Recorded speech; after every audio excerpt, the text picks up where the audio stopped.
નમસ્કાર દર્શક મિત્રો, તમારું સ્વાગત છે ઓનલાઈન સોલ્યુશન ચેનલમાં. તો સમરસ હોસ્ટેલની અંદર એડમિશન લેવાના ફોર્મ શરૂ થઈ ગયા છે. તો આજે આપણે એની અંદરની જાણકારી મેળવીશું કે તમારે સમરસ જે હોસ્ટેલ હોય છે કે જેની અંદર ફ્રી રહેવાની અને જમવાની સુવિધા મળતી હોય છે. ગુજરાતના અલગ અલગ શહેરમાં આ સમરસ હોસ્ટેલ આવેલી છે. તો તમારે જો આ સમરસ હોસ્ટેલની અંદર એડમિશન લેવું હોય તો એનું ઓનલાઈન ફોર્મ છે એ કઈ રીતે ભરવું એના વિશે આ વિડીયોની અંદર જાણકારી મેળવીશું. આખો વિડીયો તમે એકવાર જોઈ લેશો એટલે ઘરે બેઠા જાતે જ તે આનું ફોર્મ તમે ભરી શકશો અને ફોર્મ ભરો ત્યાં તમને એક પણ મુશ્કેલી નહીં પડે. તમે આખો વિડીયો જોવાનું ભૂલતા નહીં. અને આ ફોર્મ છે તમે કોમ્પ્યુટર અથવા મોબાઈલ કોઈ પણ માંથી ભરી શકશો. તો જો ફોર્મ ભરવા માટે સૌપ્રથમ તમારે ગૂગલમાં સમરસ હોસ્ટેલ ટાઈપ કરીને એન્ટર કરી દેવાનું. એટલે પહેલી તે વેબસાઇટ આવી જશે સમરસ ગુજરાત. તો આપણે એની ઉપર ક્લિક કરી દેવાની એટલે આ રીતનું પેજ ઓપન થઈ જશે. થોડોક નીચે આવશો એટલે તમને નોટિફિકેશન એક લિસ્ટ જોવા મળશે. તમે રીડ મોર ઉપર ક્લિક કરશો તો તમને 2026-27 માટે જે એડમિશન લેવાનું છે એની આખી ગાઈડલાઈન આપેલી છે. તમે આ ડાઉનલોડ ઉપર ક્લિક કરીને એની PDF ડાઉનલોડ કરી શકશો. અને જો એમાં લખેલું પણ છે કે તમારે સમરસ હોસ્ટેલની અંદર એડમિશન લેવું હોય તો એના ફોર્મ છે 28/5 એટલે કે 28 મેથી ફોર્મ ભરવાના શરૂ થઈ ગયા છે. અને 30/6 એટલે કે 30 જૂન સુધી આના ફોર્મ ભરવાના શરૂ રહેશે. તો તારીખની અંદર આપણે ઓનલાઈન ફોર્મ ભરી દેવાનું. અને આ નોટિફિકેશન છે આપણી ટેલિગ્રામ ચેનલમાં પણ મૂકેલી છે. ટેલિગ્રામ ચેનલમાં જોડાવાની લિંક વિડીયો ડિસ્ક્રિપ્શનમાં આપેલી છે. તો જો આપણે ઓનલાઈન ફોર્મ ભરવા માટે એ ડાબી બાજુ છાત્રાલય ઓનલાઈન એડમિશનનો ઓપ્શન આપેલો છે. આપણે એના પર ક્લિક કરી દેવાની એટલે આ રીતનું પેજ ઓપન થઈ જશે. જો તમારું આની અંદર એક વાર એકાઉન્ટ બનાવેલું હોય તો તમે આનાથી લોગિન કરી શકો છો. પરંતુ ઘણા બધા વિદ્યાર્થીઓનું આની અંદર એકાઉન્ટ નહીં હોય તો આપણે સૌપ્રથમ વાર નવું એકાઉન્ટ કઈ રીતે બનાવવાનું એ જોઈ લેવી. તો જો તમારે નવું જ તે એકાઉન્ટ બનાવવાનું હોય તો એક રજિસ્ટરનો ઓપ્શન આપેલો છે. આપણે એની ઉપર ક્લિક કરી દેવાની એટલે આ રીતનું પેજ આવી જશે. તો આની અંદર એકાઉન્ટ બનાવવા માટે આપણે અમુક બેઝિક માહિતી નાખવાની થશે. કઈ રીતે એન્ટર કરવાની એ જોઈ લઈએ. તો પહેલા છે ફર્સ્ટ નેમ, મિડલ નેમ અને સરનેમ. તો એમાં ફર્સ્ટ નેમની અંદર તમારું જે નામ હોય એ બોક્સની અંદર એન્ટર કરી દેવાનું. મિડલ નેમમાં તમારા પપ્પાનું નામ એન્ટર કરી દેવાનું અને સરનેમમાં તમારી અટક એન્ટર કરી દેવાની. અને આ તમે જે નામ નાખો આખું એ તમારી માર્કશીટ મુજબ જ તે તમારે એન્ટર કરવાનું. 12મા ઉપર એડમિશન લેવાનું હોય તો 12માની માર્કશીટ પ્રમાણે, કોલેજ ઉપર એડમિશન લેવાનું હોય તો કોલેજની માર્કશીટમાં જે રીતે નામ લખેલું એવી રીતે તમારે માહિતી નાખી દેવાની. પછી ડેટ ઓફ બર્થમાં જે પણ તમારી જન્મ તારીખ હોય તમારે આનાથી સિલેક્ટ કરી લેવાની. પછી મોબાઈલ નંબરમાં તમારો જે 10 આંકડાનો મોબાઈલ નંબર હોય એ તમારે આ બોક્સની અંદર એન્ટર કરી દેવાનો. પછી ઈમેલ આઈડીમાં તમારું જે પણ ઈમેલ આઈડી હોય તમારે આ બોક્સની અંદર એન્ટર કરી દેવાનું. અને એની જ ઈમેલ આઈડી બીજી વાર તમારે આ જે કન્ફર્મ ઈમેલ આઈડી છે એની અંદર એન્ટર કરી દેવાનું. પછી આધાર કાર્ડ નંબરની અંદર તમારો જે પણ આધાર કાર્ડ નંબર હોય એ આ બોક્સની અંદર એન્ટર કરી દેવાનો. પછી પાસવર્ડની અંદર તમારે જે પણ પાસવર્ડ રાખવો હોય તમારે આ બોક્સની અંદર એન્ટર કરી દેવાનો. પછી કેપ્ચામાં તમને જે જમણી બાજુ કેપ્ચા બતાય છે એ એન્ટર કરીને રજિસ્ટર ઉપર ક્લિક કરી દેવાની એટલે તમારું એકાઉન્ટ બની જશે. એટલે લખેલું આવી જશે કે સક્સેસફુલી તમારું એકાઉન્ટ બની ગયું છે. પછી આપણે ઓકે ઉપર ક્લિક કરી દેવાની એટલે પછી આ રીતનું એક લોગિનનો પેજ આવી જશે. અને જો ન આવે તો ફરીથી આ જે ઓનલાઈન એડમિશનનો ઓપ્શન છે એના ઉપર ક્લિક કરશો એટલે સીધું આ રીતનું પેજ આવી જશે. હવે આની અંદર લોગિન કરવા માટે આપણું જે ઈમેલ આઈડી હોય આપણે બોક્સની અંદર એન્ટર કરી દેવાનું. આપણે જે એકાઉન્ટ બનાવ્યું ત્યારે જે પાસવર્ડ રાખ્યો હોય એ એન્ટર કરી દેવાનો. પછી જે કેપ્ચા બતાવે છે એ એન્ટર કરીને લોગિન ઉપર ક્લિક કરી દેવાનું એટલે આ રીતનું પેજ ઓપન થઈ જશે. હવે આની અંદર આપણે 6 સ્ટેપમાં ફોર્મ ભરવાનું થશે. પહેલું સ્ટેપ છે એ તો ફક્ત નોટિસ જ છે. બાકીના બધા સ્ટેપમાં આપણે માહિતી નાખવાની થશે. તો જો આ જે નોટિસ છે એની અંદર અમુક બેઝિક માહિતી લખેલી છે એ આપણે એકવાર જોઈ લેવાની. અને જો લખેલું પણ છે કે આપણે આગળ કયા કયા ડોક્યુમેન્ટની જરૂર પડશે તો એ એકવાર તમે જોઈ લેજો. એ પ્રમાણે તમારે આગળ ડોક્યુમેન્ટની જરૂર પડશે.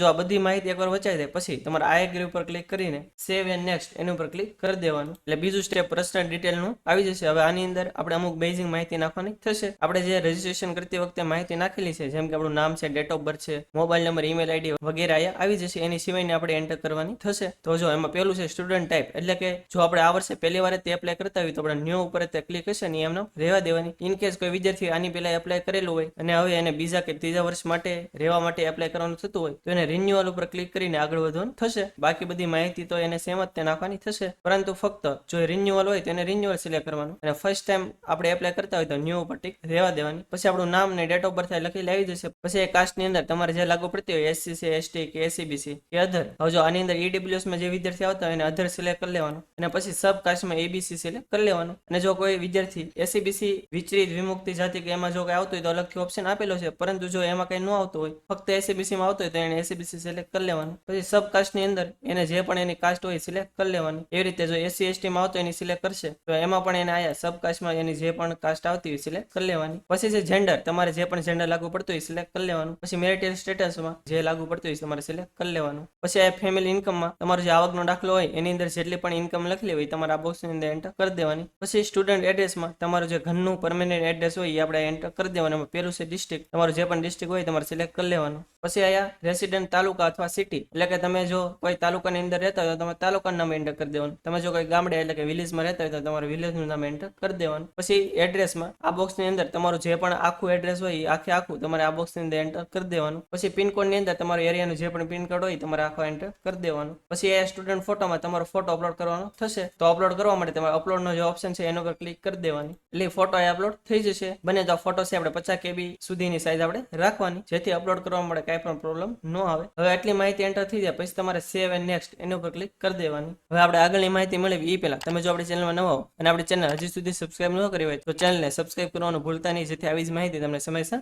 મળી રહે. હવે ત્રીજું છે એજ્યુકેશન ડિટેલ. તો એની અંદર પેલું છે ડિટેલ ઓફ કોર્સ એનરોલ, એટલે કે આપણે હાલમાં કયા કોર્સની અંદર એડમિશન લીધેલું છે એની માહિતી નાખવાની થશે. જો કે વિદ્યાર્થીએ 12 પછી કોલેજની અંદર એટલે કે યુજીની અંદર એડમિશન લીધેલું હોય તો એની માહિતી નાખવાની થશે. કોઈ વિદ્યાર્થીઓ એને યુજી પછી પીજીમાં એડમિશન લીધેલું હોય તો એની માહિતી નાખવાની થશે. તેમાં પેલું છે કોલેજ ડિસ્ટ્રિક્ટ, એટલે કે કયા ડિસ્ટ્રિક્ટની અંદર તમે એડમિશન લીધેલું છે એ ડિસ્ટ્રિક્ટ તમારે સિલેક્ટ કરી લેવાનું. પછી તમે કઈ કોલેજની અંદર એડમિશન લીધેલું છે એ કોલેજનું નામ તમારા બોક્સની અંદર એન્ટર કરી દેવાનું. પછી કોર્સ નેમ, એટલે કે કયા કોર્સની અંદર તમે એડમિશન લીધેલું છે, અલગ અલગ કોર્સના નામ આપેલા છે, તમારે જે પણ લાગુ પડતું હોય તમારે સિલેક્ટ કરી લેવાનું. એક્ઝામ્પલ તરીકે આપણે અત્યારે બીકોમ સિલેક્ટ કરી લેવી છે. પછી કોલેજ એડ્રેસની અંદર આપણી કોલેજનું જે પણ એડ્રેસ હોય એ આપણે આખું આ બોક્સની અંદર એન્ટર કરી દેવાનું. પછી એ ઓપ્શન છે કે તમે શું ફાઇનલ યર સ્ટુડન્ટ છો, એટલે કે તમે ફાઇનલ યરની અંદર અભ્યાસ કરો છો. જો કરતા હોય તમારે યસ ઉપર ટિક કરી દેવાની, અને જો ન કરતા હોય તો નો ઉપર ટિક કરી દેવાની. પછી છે ડિટેલ ઓફ પાસ એક્ઝામ, એટલે કે તમે છેલ્લે કઈ એક્ઝામ પાસ કરેલી છે એની માહિતી નાખવાની થશે. જો આપણે બીકોમ અહીંયા સિલેક્ટ કરેલું છે એટલે ઓટોમેટિક 12માની માહિતી નાખવાની થશે. અને ઇન કેસ તમે જો માસ્ટર ડિગ્રી કરતા હોય તો તમારે ગ્રેજ્યુએશનની માહિતી નાખવાની થશે.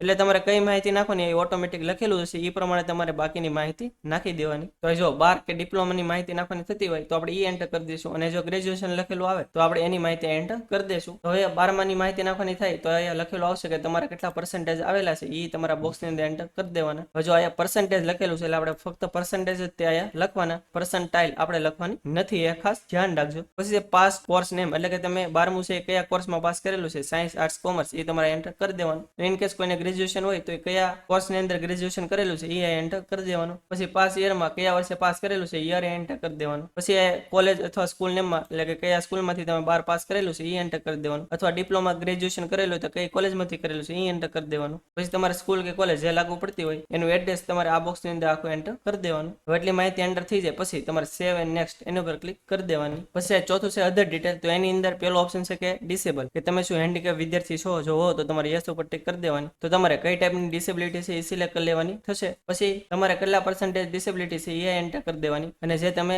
ડિસેબિલિટી એટલે કે તમે જે હેન્ડીકેપનું પ્રમાણપત્ર કઢાવેલું હોય એ તમારે અપલોડ કરી દેવાનું. અને તમે જે ડોક્યુમેન્ટ અપલોડ કરો એની સાઇઝ તમારે 5 MB થી નીચે રાખવાની. તમે ફોટો અથવા PDF કોઈ પણ અપલોડ કરી શકો છો. અને જો તમે કઈ ડિસેબલ પર્સન ન હો તો તમારે નો ઉપર ટિક રહેવા દેવાની. પછી બીજો ઓપ્શન છે ઓર્ફન, એટલે કે અનાથ. તમે જો અનાથ બાળક હો તો તમારે યસ ઉપર ટિક કરી દેવાની. તો તમારે જે અનાથનું તમે પ્રમાણપત્ર કઢાવેલું એ તમારે અપલોડ કરવાનું થશે. એ પણ 5 MB થી નીચે તમારી સાઇઝ રાખવાની. અને જો તમે કઈ અનાથ ન હો તો તમારે નો ઉપર ટિક રહેવા દેવાની. પછી આ ઓપ્શન છે ચાઇલ્ડ ઓફ વિડો, એટલે કે તમારા પપ્પા એક્સપાયર થઈ ગયા હોય અને તમારી મમ્મી છે એ વિધવા હોય તો તમારે આ ઓપ્શન લાગુ પડશે. તો તમારે યસ ઉપર ટિક કરી દેવાની. તો તમારે આ જે વિડો પ્રૂફ એક હોય એ તમારે અપલોડ કરવાનું થશે. તો એ પણ ડોક્યુમેન્ટ તમારે 5 MB થી નીચે સાઇઝ રાખવાની. અને જો તમારે આગળ લાગુ ન પડતું હોય તો તમારે નો ઉપર ટિક રહેવા દેવાની. હવે એટલું થઈ જાય પછી તમારે સેવ એન્ડ નેક્સ્ટ એના ઉપર ક્લિક કરી દેવાની. એટલે આની અંદર હવે આપણે ડોક્યુમેન્ટ અપલોડ કરવાના થશે. કયા કયા ડોક્યુમેન્ટ અપલોડ કરવાના થશે એનું લિસ્ટ પણ અહીંયા આવી જશે. અને બધા ડોક્યુમેન્ટ અપલોડ કરવા ફરજિયાત છે. અને આપણે ડોક્યુમેન્ટ અપલોડ કરવી એની સાઇઝ તમારે બધાની 5 MB થી નીચે રાખવાની. અને આ ડોક્યુમેન્ટ છે તમે JPG, PNG કે PDF કોઈ પણ ફોર્મેટમાં અપલોડ કરી શકશો. હવે એમાં પેલું છે કે તમારે જો 12 ઉપર એડમિશન લેતા હોય તો 12માની,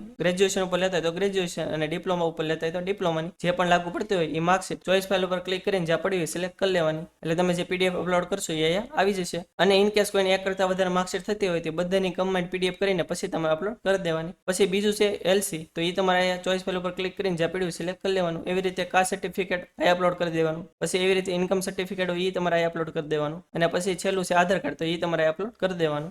બધા ડોક્યુમેન્ટ અપલોડ થઈ જાય પછી તમારે સેવ એન્ડ નેક્સ્ટ એના ઉપર ક્લિક કરી દેવાની. પછી છેલ્લું ડિક્લેરેશનનું ફોર્મ આવશે. તો એની અંદર આ લખેલું છે કે તમે શું કોઈ ગુનાહિત પ્રવૃત્તિમાં સંકળાયેલા છો, તો આપણે જો હો તો તમારે એસ ઉપર ટિક કરી દેવાનું. અને જો કઈ લાગુ ન પડતું તો નો ઉપર ટિક રહેવા દેવાની. એવી રીતે તમારે જો કઈ ગંભીર બીમારી હોય અથવા કઈ ચેપી રોગ હોય તો તમારે યસ ઉપર ટિક કરવાની. અને જો એવું કઈ ન હોય તો નો ઉપર ટિક રહેવા દેવાની. અને પછી આ ડિક્લેરેશનની માહિતી લખેલી છે એ એકવાર વાંચીને પછી આ બોક્સ છે એના ઉપર ક્લિક કરી દેવાની. અને પછી આ સબમિટ બટનનું જે ઓપ્શન છે એના ઉપર ક્લિક કરી દેવાની. એટલે તમારું આ જે ફોર્મ છે એ સબમિટ થઈ જશે. અને એક તમને એપ્લિકેશન નંબર પણ આપવામાં આવશે, એ આપણે નોટ ડાઉન કરીને સાચવી રાખવાનો ફ્યુચરમાં એની જરૂર પડશે. અને આપણે ફોર્મ ભર્યું છે એને પ્રિન્ટ કાઢવા માટે એમાં ઓપ્શન આવશે અને એમાં જો ન આવે તો ડાબી બાજુ એપ્લિકેશન પ્રિન્ટનો ઓપ્શન આપેલો છે, એના ઉપર ક્લિક કરીને તમે આ જે ફોર્મ ભર્યું છે ડાઉનલોડ કરી શકશો. અને ફ્યુચરમાં આપણે જે ફોર્મ ભર્યું છે એનું સ્ટેટસ જાણવું હોય તો આ ડાબી બાજુ એપ્લિકેશન સ્ટેટસનો એક ઓપ્શન આપેલો છે, એના ઉપર ક્લિક કરીને તમારું જે અરજી ફોર્મ છે એનું સ્ટેટસ શું છે તમે જાણી શકો છો. તો આથી સંપૂર્ણ માહિતી કે તમારે જો સમરસ હોસ્ટેલની અંદર એડમિશન લેવું હોય તો એનું ઓનલાઈન ફોર્મ કઈ રીતે ભરવું. હજી જો તમને કંઈ ખ્યાલ ન હોય અથવા તમે ફોર્મ ભરવાનું કંઈ મૂંઝવણ પડે તો તમે કોમેન્ટ બોક્સમાં જણાવી શકો છો. આપણે 100% એનો આન્સર આપીશું. અને વિડીયો જો તમને સારો લાગ્યો તો વિડીયોને લાઈક કરી દેજો અને મેક્સિમમ લોકો સુધી શેર કરજો, જેથી કોઈને પણ આની અંદર ફોર્મ ભરવાનું થાય તો તે જાતે તે ફોર્મ ભરી શકે અને ફોર્મ ભરવામાં કંઈ પણ મુશ્કેલી ન પડે. અને જો તમે આપણી ચેનલમાં ન હો